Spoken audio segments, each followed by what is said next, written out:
Hello friends, नमस्कार। जय जगन्नाथ। आज चलतु ग्रीन मटर आलू को नहीं गोटे रेसिपी प्रस्तुत करवा। ए ग्रीन मटर ए आलूर तरकारी बा कषाटी को आपण मैंने गोटे थर मो प्रोसेस रे प्रस्तुत करंतु। देखंतु खाइबा बहुत भल लागिबो। कारण सब बेले आपण तो मटर आलू तरकारी करी प्रस्तुत करी खाती, किंतु ग्रीन मटर रे गोटे थर मो प्रोसेस रे करंतु। देखिबे सबुथिरे खाइबा आपण को भल लागिबो। ताहले डेरी न करी चलतु रेसिपी टी को स्टार्ट करवा।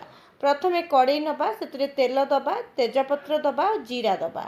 जीरा को ये फुटापी छाड़ा। जीरा फुटीगला काटी रखि पियाज को आम ये आड करवा। पियाज रे सब अल्प टिके लुण दे आपण भाजबे, ताहले आपण पियाजटी बहुत शीघ्र भल भाव भाजी हो। पियाजटी देखो हल्का भाजी ये बेसी भाजिनी।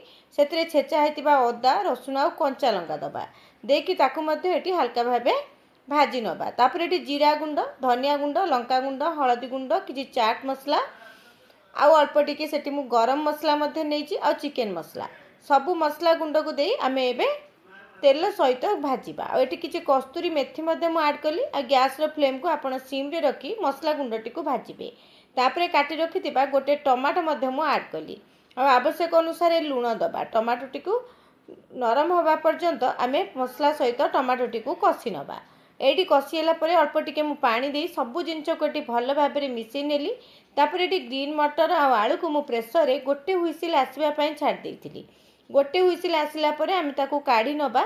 आ काढ़ी नेला परे मसला सहित भल भाव प्रथमे कषि नवा।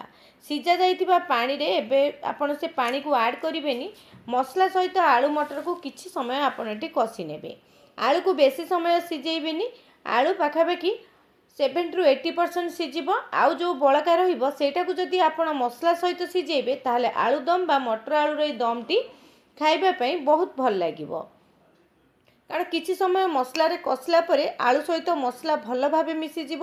आ खाइबापी भल लागिबो। घोड़नी काढ़ी देखंतु मुठी आउ टिके मिसई नउची। आपण मसला सहित मटर आलू को 2-3 मिनिट भल भाव घोड़े घोड़े कषि नेबे। एबे देखंतु कषि गला परे जो सिझेइथिले ग्रीन मटर आलू तार पानी को एठी दे दबा। आउ मध्य मु एठी अल्प टिके पानी ऐड करी ताकू घोड़े नेबी।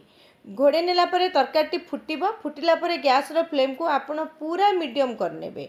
मीडियम रो स्लो रे रखी दम रे पूरा आपण ए तरकारीटी को सिझेइबे।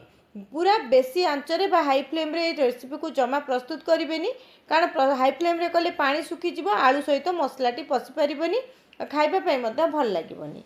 लास्ट रे किछि धनिया पत्र दबा आ गरम मसला दबा। आपण गोटे थर ए प्रोसेस रे ग्रीन आलू मटर दम बा तरकारीटी प्रस्तुत करंतु।